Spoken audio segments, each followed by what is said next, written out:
പക്ഷെ ഇങ്ങനെ ഈ നേർന്നുകഴിഞ്ഞിട്ട് മറന്നു പോയി കഴിഞ്ഞാൽ മരിക്കുമ്പോൾ നമുക്ക് വലിയ ബുദ്ധിമുട്ടാണ്, മരിക്കാൻ ബുദ്ധിമുട്ടാണ്. നമ്മൾ കിടന്നു കഴിഞ്ഞാൽ നമുക്ക് നേർച്ചക്കടം എന്ന് പറയും അതിനെ. വലിയ ബുദ്ധിമുട്ടാണ് നേർച്ചക്കടം വന്നു കഴിഞ്ഞാൽ. അപ്പോൾ എന്ത് ചെയ്യണമെന്ന് വിചാരിച്ചു കഴിഞ്ഞാൽ കഴിയുന്നിടത്തോളം നേർന്ന് വയ്ക്കാതിരിക്കുക, ഒഴിഞ്ഞു വയ്ക്കാതിരിക്കുക. പൈസ ഒഴിഞ്ഞു വയ്ക്കുന്ന പണ്ടത്തെ സമ്പ്രദായമുണ്ട്. വളരെ പവർഫുള്ളാണ് കേട്ടോ ഈ കാർഡ് ചെയ്യുന്നത്. വലിയ ബുദ്ധിമുട്ടല്ല, പക്ഷെ നമ്മൾ ജപിക്കാത്തൊരു പണിയാണ്. 108 പ്രാവശ്യം ജപിക്കണം. 108 പ്രാവശ്യം ഓരോ കുരുമുളകും ജപിച്ച് വേണം ഇടാനായിട്ട്. ഇങ്ങനെ ചെയ്തത് ധാരാളം ദോഷങ്ങൾ മാറിയതായിട്ട് എനിക്കറിവുണ്ട്. ഞാനും അവർക്ക് പലർക്കും പറഞ്ഞു കൊടുത്തിട്ടുണ്ട്. കാരണം സാമ്പത്തികമില്ലാത്തൊരു പൂജ ചെയ്യണം എങ്ങനെയാണ്, അപ്പോൾ ഇത് പറഞ്ഞു കൊടുത്തത്. മഹാദേവന് സൂര്യൻ്റെ പ്രതിമയും ഒരു പിടി നാണയം കൂടി ഇട്ട് വെച്ച് നന്നായി പ്രാർത്ഥിച്ചിട്ടിട്ട് ദിവസേന ഒരു നാണയം ഇട്ട് കറുത്ത തുണിയിൽ കിഴികെട്ടി മഹാദേവനെ സമർപ്പിച്ച് ഒരു മൃത്യുഞ്ജയ ഹോമം ചെയ്താൽ ഈ വന്ന രോഗങ്ങൾ ഗുരുവായൂരപ്പന്, അതായത് മഹാവിഷ്ണു മഹാദേവന് അനുഗ്രഹിച്ച രോഗങ്ങൾ ഉണ്ടാവില്ല. അപ്പം ഇങ്ങനെ നമ്മൾ ചെയ്താൽ നമ്മുടെ രോഗങ്ങൾക്കൊരു ശാന്തി സമാധാനം ഉണ്ടാവുന്നതാണ്.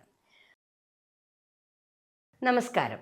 നമ്മളിപ്പം ഓരോ കാര്യത്തിനും ചിലർക്ക് ഈ നേർച്ച കുറച്ച് കൂടുതലാണ്. അവിടെ അത് ചെയ്യാം, ഇവിടെ അത് ചെയ്യാം, അതൊക്കെ എഴുതി വയ്ക്കും. അപ്പോൾ എഴുതി വയ്ക്കില്ല, നേരും അപ്പം തന്നെ നേരും. നേർന്ന് കഴിഞ്ഞിട്ട് മറന്നു പോകും. പക്ഷെ ഇങ്ങനെ ഈ നേർന്ന് കഴിഞ്ഞിട്ട് മറന്നു പോയി കഴിഞ്ഞാൽ മരിക്കുമ്പോൾ നമുക്ക് വലിയ ബുദ്ധിമുട്ടാണ്, മരിക്കാൻ ബുദ്ധിമുട്ടാണ്. നമ്മൾ കിടന്നു കഴിഞ്ഞാൽ നമുക്ക് നേർച്ചക്കടം എന്ന് പറയും അതിനെ. വലിയ ബുദ്ധിമുട്ടാണ് നേർച്ചക്കടം വന്നു കഴിഞ്ഞാൽ. അപ്പോൾ എന്ത് ചെയ്യണമെന്ന് വിചാരിച്ചു കഴിഞ്ഞാൽ കഴിയുന്നിടത്തോളം നേർന്ന് വയ്ക്കാതിരിക്കുക, ഒഴിഞ്ഞു വയ്ക്കാതിരിക്കുക. പൈസ ഒഴിഞ്ഞു വയ്ക്കുന്ന പണ്ടത്തെ സമ്പ്രദായമുണ്ട്, അതൊക്കെ ഒഴിഞ്ഞു വയ്ക്കാതിരിക്കുക. നേരാം, നമുക്ക് ചെയ്യാൻ പറ്റുന്ന കാര്യങ്ങൾ മാത്രമേ നമ്മൾ നേരാവൂ. ചെയ്യാൻ പറ്റാത്ത നേരരുത്. വലിയ വലിയ വഴിപാടുകൾ, ഒരാളിപ്പോൾ ക്ഷേത്രത്തിൽ ആനയെ കൊടുത്തു എന്ന് പറഞ്ഞാൽ നമുക്ക് പറ്റില്ല. അപ്പോൾ ജയലളിത ആനയെ കൊടുത്തു എന്ന് വെച്ചാൽ നമുക്ക് കൊടുക്കാൻ പറ്റുമോ? ഇല്ല. അപ്പം നമ്മളെക്കൊണ്ട് ആവുന്ന കാര്യങ്ങൾ മാത്രം നമ്മൾ പ്രാർത്ഥിക്കുക. അഥവാ ഇനി പ്രാർത്ഥിച്ച് മറന്നുപോയെങ്കിൽ നമ്മൾ ശരി കുടുംബക്ഷേത്രത്തിൽ ഒരു പിടി നാണയം, ഏതൊരു ക്ഷേത്രത്തിൽ പോലും ഒരു പിടി നാണയം കൊണ്ടുപോയി സമർപ്പിച്ചാൽ വളരെ നല്ലതാണ്. ക്ഷേത്രങ്ങളുടെ രീതി അനുസരിച്ചിരിക്കും. ഇപ്പോൾ നമ്മൾ ചോറ്റാനിക്കര പോകുമ്പോൾ മേൽക്കാവിലെ മഞ്ഞപ്പട്ടിലെ ഒരു പിടി നാണയം കിഴികിട്ടി പ്രാർത്ഥിച്ച് സമർപ്പിച്ചാൽ വളരെ ഐശ്വര്യം. മേൽക്കാവിൽ പ്രധാനപ്പെട്ട വഴിപാട് ശർക്കരയാണ്. ഏത്? ചോറ്റാനിക്കര മേൽക്കാവിൽ ശർക്കരയും ഒരു പിടി നാണയവും സമർപ്പിച്ചാൽ നമുക്ക് വളരെയധികം ഐശ്വര്യം ഉണ്ടാകും. അതുപോലെ കീഴ്ക്കാവിൽ ചുവന്ന പട്ടിൽ അത് നാണയം വെച്ച് കൊടുക്കുക. പിന്നെ ഗുരുതിക്കൂട്ടുന്ന സമ്പ്രദായമുണ്ട്. ആ ഗുരുതിക്കൂട്ട് വാങ്ങിച്ചു കൊടുത്താൽ നമ്മൾ വൈകുന്നേരത്തെ ഗുരുതിയിൽ അത് സമർപ്പിക്കും.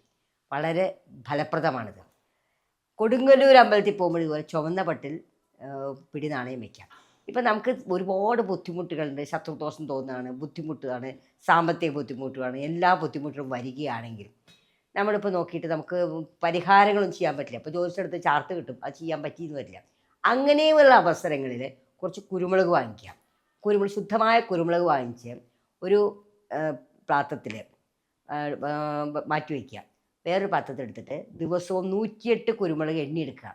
108 കുരുമുളക് എണ്ണിയിട്ട് നമ്മുടെ ദേവി മഹാത്മ്യത്തിലെ 4ാമത്തെ അധ്യായത്തിലെ 24ാമത്തെ ശ്ലോകമാണ്. ശൂലേന പാഹിനോ ദേവി ഖഡ്ഗേന ചാമ്പിക്കുന്ന 2 വരിയുണ്ട്. ഈ 2 വരി ജപിച്ച് ഈ കുരുമുളക് ഇട്ട് വയ്ക്കുക. ഓരോ കുരുമുളക് ഇടുമ്പോഴും ഈ 2 വരി ജപിക്കുക. കോൺസെൻട്രേഷനോട് കൂടി കുളിച്ച് ശുദ്ധമായിട്ട് വേണം ചെയ്യാനായിട്ട്. സന്ധ്യ കഴിഞ്ഞിട്ടായിരിക്കും നല്ലത്. ഇങ്ങനെ 108 കുരുമുളക് ഇട്ട് വെച്ച് അങ്ങനെ 21 ദിവസം തുടർച്ചയായിട്ട് ഇട്ട് വയ്ക്കാം. സ്ത്രീകളാണെങ്കിൽ ആ പീരീഡ് സമയം കഴിഞ്ഞിട്ട് വേണം ചെയ്യാനായിട്ട്. അങ്ങനെ അത് കഴിഞ്ഞ ശേഷം 22ാമത്തെ ദിവസം ഒരു ചുവന്ന വട്ടിൽ കിഴികെട്ടി കൊടുങ്ങല്ലൂർ അമ്പലത്തിൽ സമർപ്പിച്ചാൽ നമ്മുടെ ശാന്തതയുണ്ടാവും. നമ്മുടെ ശത്രുദോഷത്തിന് വളരെയധികം ശത്രു എന്നുള്ള മിത്രമായിട്ട് വരും നമ്മളിലേക്ക്. ശത്രു എന്ന് പറഞ്ഞാൽ എന്താ? നമ്മളിന്നോട് ഒരു നെഗറ്റീവായിട്ട് തോന്നുന്ന ആൾക്കാർ അത് മാറി നമ്മളോട് മിത്രമായി വരും. വളരെ പവർഫുള്ളാണ് കേട്ടോ ഈ കാർഡ് ചെയ്യുന്നത്. വലിയ ബുദ്ധിമുട്ടല്ല, പക്ഷെ നമ്മൾ ജപിക്കാത്തൊരു പണിയാണ്. 108 പ്രാവശ്യം ജപിക്കണം. 108 പ്രാവശ്യം ഓരോ കുരുമുളകും ജപിച്ച് വേണം ഇടാനായിട്ട്. ഇങ്ങനെ ചെയ്തത് ധാരാളം ദോഷങ്ങൾ മാറിയതായിട്ട് എനിക്കറിവുണ്ട്. ഞാനും അവർക്ക് പലർക്കും പറഞ്ഞു കൊടുത്തിട്ടുണ്ട്. കാരണം സാമ്പത്തികമില്ലാത്തൊരു പൂജ ചെയ്യണം എങ്ങനെയാണ്, അപ്പോൾ ഇത് പറഞ്ഞു കൊടുത്തത്. പിന്നെ നമുക്ക് വഴിപാടുകൾ മുടങ്ങിപ്പോയി എന്നായിരിക്കും, നമ്മൾ മറന്നുപോയി. എന്നാൽ ഒരുപാട് വഴിപാടൊക്കെ നടന്നിട്ടുണ്ടാവും, കാര്യം നടന്നിട്ടുണ്ടാവില്ല. പക്ഷേ കാര്യം നടക്കാതെ ഇപ്പോൾ ചെയ്യില്ലല്ലോ.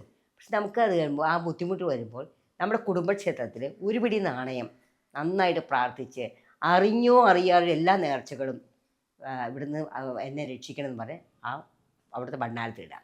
പിന്നെ മന്ത്രങ്ങൾ ചെല്ലുന്ന ആൾക്കാരുണ്ടാവും. മന്ത്രങ്ങൾ ചൊല്ലിക്കഴിഞ്ഞിട്ട് കുറച്ച് കഴിയുമ്പോൾ നിർത്തും. ഓരോ ആവശ്യത്തിനും മന്ത്രം. ഇപ്പോൾ ബഹളാമുഖി മന്ത്രവും ചെല്ലാൻ പാടില്ല, പക്ഷേ ബഹളാമുഖി മന്ത്രം ചെല്ലുന്നവരൊക്കെ ഉണ്ടാവും. കുറച്ച് കഴിയുമ്പോൾ നിർത്തി കഴിയുമ്പോൾ അവർക്ക് ആ തിരിച്ചടി വരും. ആ തിരിച്ചടി വരാതെ നിർത്തുന്ന സമയത്ത് നമ്മൾ എന്ത് ചെയ്യണം? കുറച്ച് നാണയങ്ങൾ എടുത്ത് പ്രാർത്ഥിച്ച് ഏത് ദേവിയാണോ ബഹളാമുഖിയുടെ ഭദ്രകാളി ക്ഷേത്രത്തിൽ സമർപ്പിച്ച് ഒരു കടുംപായസം കഴിച്ചാൽ നമുക്ക് ആ ദോഷങ്ങൾ മാറിക്കിട്ടും. അങ്ങനെ ഏതൊരു കാര്യം നമഃശിവായ നാരായണ ജപിക്കണമെന്ന് യാതൊരു പ്രതിവിധിയില്ല, യാതൊരു ബുദ്ധിമുട്ടും വേണ്ട. അതെപ്പോഴും ജപിക്കാം. രാമ രാമ രാമ രാമ ജപിക്കാൻ വളരെ രാമ രാമ രാമ രാമ ചെയ്യണം. അത് ജപിക്കുകയാണെങ്കിലും അതിനും യാതൊരു ഇതൊന്നുമില്ല, ബുദ്ധിമുട്ടുകളൊന്നുമില്ല. അപ്പോൾ അതൊക്കെ ജപിച്ചാലും പ്രത്യേകത ഇത് വലിയ വലിയ മന്ത്രങ്ങളൊന്നും ജപിക്കാൻ പാടില്ല. ചില ബുക്കിലൊക്കെ നോക്കിയിട്ടും ചില ജ്യോത്സ്യന്മാർ പറയും നിങ്ങൾ ജപിച്ചോളൂ എന്ന് പറയും, അഘോര മന്ത്രം ജപിക്കൂ എന്ന് പറയും. അതൊക്കെ ജപിച്ചു കഴിഞ്ഞാൽ ആവശ്യം കഴിഞ്ഞ് കഴിയുമ്പോൾ ആ ശിവക്ഷേത്രത്തിൽ പോയി ഒരു പിടി നാണയം ഇട്ട് പാൽപ്പായസം കഴിപ്പിക്കാം. ഇല്ലെങ്കിൽ അതിൻ്റെ പ്രത്യാഘാതം നമ്മുടെ കുടുംബത്തിലേക്ക് വരും. അപ്പോൾ വഴിപാടിനെ പറ്റി നമ്മൾ തിരിച്ചു വന്നത്, വഴിപാടുകൾ എന്ന് കഴിഞ്ഞാൽ നമ്മൾ ചെയ്യണം. ഗുരുവായൂർ അമ്പലത്തിൽ പോകുമ്പോൾ പ്രധാനപ്പെട്ട ചെറിയൊരു വഴിപാടെന്ന് പറഞ്ഞാൽ മഞ്ഞപ്പെട്ട് ഒരു പിടി നാണയം വീട്ടിൽ തന്നെ കൊണ്ടുപോകണം. അത് നമ്മൾ ഭഗവാൻ സമർപ്പിക്കാം, പാൽപ്പായസം കഴിക്കുക. പാൽപ്പായസം കഴിക്കുക ശത്രുദോഷം തീരാനാണ്. അപ്പം ഇങ്ങനെയുള്ള കാര്യങ്ങളൊക്കെ ചെയ്യുമ്പോൾ, അതുപോലെ ദേവീക്ഷേത്രത്തിൽ പോകുമ്പോൾ ചുവന്ന പട്ടൊരു പിടി നാണയം സമർപ്പിക്കുക, കടുപ്പായസം കഴിക്കാം. ഇങ്ങനെയൊക്കെ ചെയ്തു കഴിഞ്ഞാൽ നമ്മൾക്ക് ഈ പ്രാർത്ഥനാദോഷങ്ങൾ മാറും. അത് പ്രാർത്ഥിക്കുക, അങ്ങനെ ഒഴിഞ്ഞു വയ്ക്കാൻ പാടില്ല. ഒഴിഞ്ഞു വെച്ച് കഴിഞ്ഞാൽ തന്നെ എഴുതി വയ്ക്കുക, ഇന്ന കാര്യത്തിൽ നമ്മൾ എഴുതി വയ്ക്കുക. പിന്നെ ഭണ്ഡാരങ്ങളിൽ ഈ പാത്രങ്ങളിൽ ഓരോ ദേവനും സമർപ്പിച്ചിടുന്നവരുണ്ടാവും, അതിനൊക്കെ പേരെഴുതി വയ്ക്കുക, ഇന്ന അമ്പലത്തേക്ക് എഴുതി വയ്ക്കുക. പെട്ടെന്ന് നമ്മുടെ കാലം കഴിഞ്ഞാലും ഇത് മറ്റുള്ളവർക്കത് ബുദ്ധിമുട്ടായി വരാതെ അവർക്കത് ക്ഷേത്രത്തിൽ കൂടി സമർപ്പിക്കാൻ പറ്റും. എപ്പോഴും വഴിപാട് ഒഴിഞ്ഞു വയ്ക്കാതിരിക്കുകയായിരിക്കും ഏറ്റവും നല്ലത്. പ്രാർത്ഥിച്ചു വയ്ക്കാം, തെറ്റില്ല. അപ്പം ഇങ്ങനെയുള്ള കാര്യങ്ങളൊക്കെ വന്നു കഴിഞ്ഞാൽ ചെയ്യേണ്ട കാര്യം, അയാളുടെ വലിയ പൂജയൊന്നും ചെയ്യണമെന്നില്ല അതിലൊന്നും. ഇങ്ങനെയൊക്കെ ചെയ്താൽ നമുക്ക് നമ്മുടെ ബുദ്ധിമുട്ടുകൾ മാറിക്കിട്ടും. മഹാദേവന് സൂര്യൻ്റെ പ്രതിമയും ഒരു പിടി നാണയം കൂടി ഇട്ട് വെച്ച് നന്നായി പ്രാർത്ഥിച്ചിട്ടിട്ട് ദിവസേന ഒരു നാണയം ഇട്ട് കറുത്ത തുണിയിൽ കിഴികെട്ടി മഹാദേവന് സമർപ്പിച്ച് ഒരു മൃത്യുഞ്ജയ ഹോമം ചെയ്താൽ ഈ വന്ന രോഗങ്ങൾ ഗുരുവായൂരപ്പന്, അതായത് മഹാവിഷ്ണു മഹാദേവന് അനുഗ്രഹിച്ച രോഗങ്ങൾ ഉണ്ടാവില്ല. അപ്പം ഇങ്ങനെ നമ്മൾ ചെയ്താൽ നമ്മുടെ രോഗങ്ങൾക്കൊരു ശാന്തി സമാധാനം ഉണ്ടാവുന്നതാണ്. ഓരോ ക്ഷേത്രങ്ങൾക്കും ഓരോ രീതികളുണ്ട്. ഇപ്പോൾ മഹാദേവന് നമ്മൾ പകുതി പ്രശ്നം വയ്ക്കാവൂ. ഇനി ഗുരുവായൂർ പോയി കഴിഞ്ഞാൽ നമുക്ക് ഒരു പ്രദക്ഷിണം വയ്ക്കാൻ പറ്റുള്ളൂ, പറഞ്ഞിട്ട് കാര്യമില്ല. പുറത്ത് പ്രദക്ഷിണം വയ്ക്കാം, അടിപ്രദക്ഷിണമോ ശയനപ്രദക്ഷിണമോ വയ്ക്കാം. അത് 4 പ്രദക്ഷിണം വെച്ചാൽ നല്ലതായിരിക്കും. മഹാവിഷ്ണു ശ്രീകൃഷ്ണ ക്ഷേത്രങ്ങളിലൊക്കെ 4 പ്രദക്ഷിണമാണ് ഏറ്റവും നല്ലത്.